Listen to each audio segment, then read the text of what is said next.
about perspective drawing is to understand when we get depth of field. If you stand in front of a painting and it feels like you can walk into that painting, we get a 1-point perspective up to a 4-point perspective. The 4-point perspective is not something I'm going to explain to you in this tutorial, but to understand what a 4-point perspective is when you stand on the ground next to a huge building and you're looking up. That building will feel like it goes smaller at the top. I'm going to explain a 1-point and a 2-point perspective, which we use a lot in art. If I have a cube and I just draw those lines like that, the cube looks funny. But if I do a cube, same thing, and I've got an angle, and same angle, going the same direction, horizontal, horizontal, horizontal, and then vertical, vertical, vertical, it does look better. In art, we do it a bit different. We have got the same cube, we give it a vanishing point. I'm going to just show you that in red, and instead of just drawing those lines to an angle, I'm going to put my pencil on the vanishing point there, and I will draw the lines from the vanishing point to the corners of this cube.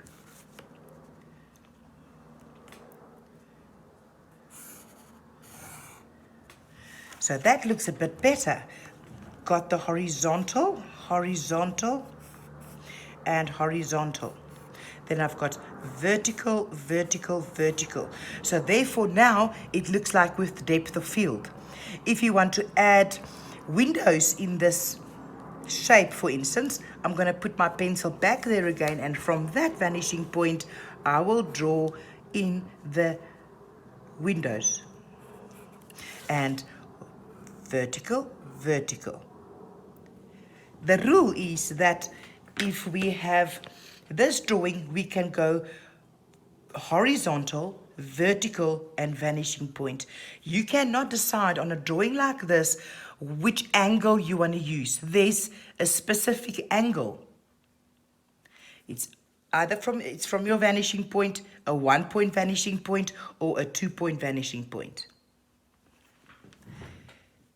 I am just going to put that there, but before I do that, I want to explain to you why I draw this horizontal line.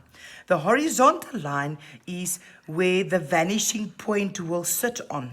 So if your eye is actually looking there, everything will go into that one vanishing point. And typical example is where I determine this line. This line will be where my eye level is. Okay, so my eye level is there. If I draw something that is below the eye level, then we will draw it below the eye level. Okay, we'll get to that when we get to a 2-point perspective. At the moment, we are going to stand in front of a room. And we are going to draw the wall that we facing. Meaning I'm standing in front of this room and I'm facing that wall right in front of me. That's that. Now, to do the ceiling, I'm going to take my vanishing point, and that is going through the vanishing point and at the bottom. Then my vanishing point again, my vanishing point sits there. Let's just get it 100% in the center, and that goes there, and that goes there. Now everything that's going to happen here will go to one vanishing point, and that's it. Like I say, I cannot decide what angle I want to use. Got to apply the principles. Or the frontal view will be flat, meaning I can put curtains there. My curtains can, for instance, hang here. There is no angle here because it's a front view. Now let's add the bed first. Okay, so from my vanishing point, I'm going to draw the line for my bed.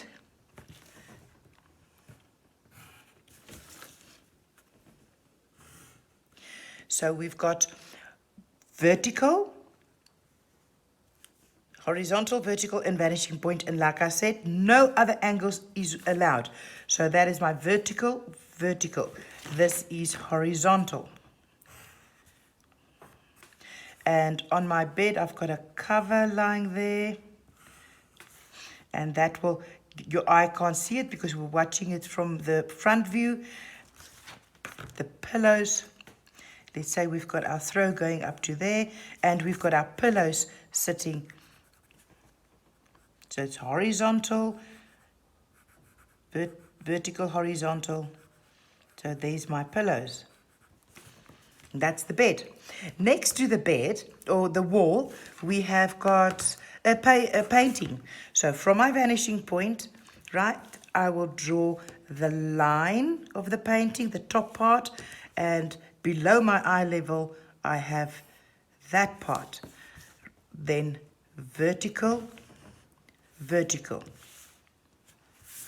And whatever's in the painting, let's give it a frame. From the vanishing point, go there. Vanishing point. It is advisable to work with a transparent ruler so that you can see what goes on behind the ruler. Otherwise, you have to angle it every time differently. So there's my frame. We can put a painting in here. And also the painting, if there was a tree, the tree would look bigger, closer to us, and the same tree that's on that side will look smaller. Makes sense.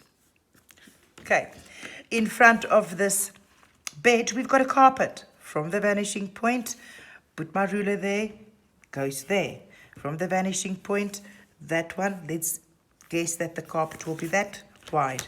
Then horizontal and horizontal. There's my carpet. You can put a lot of designs in there. If you should do that, vanishing point, let's make it some sort of Persian carpet. It's got a rim there. It's got motifs on the carpet. Gives you an idea. If I want to put frills around this carpet, like I said, go back to your vanishing point. So the frills are going to sit up to there, and the frills, I am not measuring a 1 centimeter, 2 centimeters. This is not what this exercise is about. Can you see that the frills is bigger and it goes smaller as it goes to the back? So there's our carpet. Let's put doors in there. Sliding doors in the bedroom. So if this is your eye level, how high is the door? I would say more or less as high as your window. So from my vanishing point, there, hold it, and that will be the double sliding doors. And it won't, well, in actual fact, from my vanishing point right to the bottom of the floor is the bottom part of that sliding door.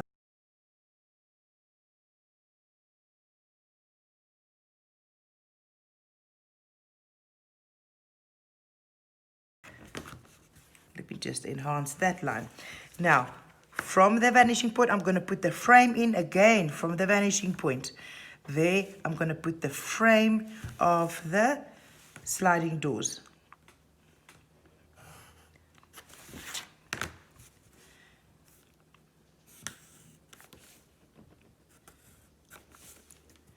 And let's make it a double door.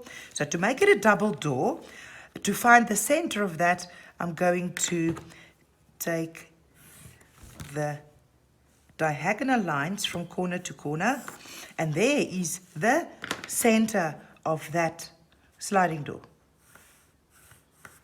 And I want to go off center and off center, and that will be, let's say, the handle of the doors will sit there. You get the idea. Everything disappears into one. Let's be nice and let's add some lights in there. So I'm going to use fluorescent lights somewhere. Let's say 2 or 3. So from the vanishing point there, I'm going to do a soft line. And from there, a soft line. Okay? So by first, let's be 100% horizontal. So I'm checking the angle of my ruler against the paper so that I have the right angle. So that's 1 and that's 2. Let's just do the 2. I am going to keep that angle for this one and for that one. And this one and that one. And I can carry on and put, different... I can't just... the point is I can't draw those lines there. It has to be on an angle. Everything, this rule applies. If you do not do it on an angle, you're going to get yourself into trouble.